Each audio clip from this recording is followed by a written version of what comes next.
અમદાવાદમાં પોલીસકર્મી દ્વારા મહિલાને માર મારવાનો મામલો કોંગ્રેસ સમગ્ર ઘટનાને વખોડી કાઢી અને પોલીસ મહિલાને મારે ત્યારે ન્યાય કોની પાસે માંગવા જવું તે પ્રશ્ન પણ કોંગ્રેસે ઉઠાવ્યો છે। રક્ષણ કરનારો ભક્ષક બન્યો છે તે વાતનો ઉલ્લેખ ગેનીબેન ઠાકોરે કર્યો છે। કોંગ્રેસ પીડિત મહિલા સાથે ઊભી છે તે વાતનો ઉલ્લેખ પણ ગેનીબેને કર્યો।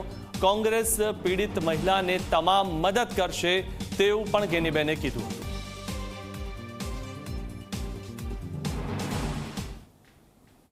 આ રાજ્યની અંદર 5 વર્ષની અને 6 વર્ષની દીકરી ઉપર બળાત્કાર થાય, 5 દિવસની અંદર 3 આવી ઘટનાઓ બને અને આજે સમાચાર મળ્યા કે અમદાવાદની અંદર જેનું રક્ષણ કરવા માટેની જવાબદારી છે એ જ્યારે ભક્ષક બનતો હોય અને પુરુષ પોલીસ અધિકારી જ્યારે મહિલા સામે હાથ ઉગમતો હોય એ મહિલાઓ ક્યાંક ક્રાઇમ કરવાવાળા લોકો એના ઉપર ક્રાઇમ કરે ત્યારે પોલીસ પાસે ન્યાય માગવા જાય છે અને જ્યારે પોલીસ એના ઉપર અત્યાચાર કરે ત્યારે મહિલાઓ ન્યાય માગવા કોની પાસે જાય?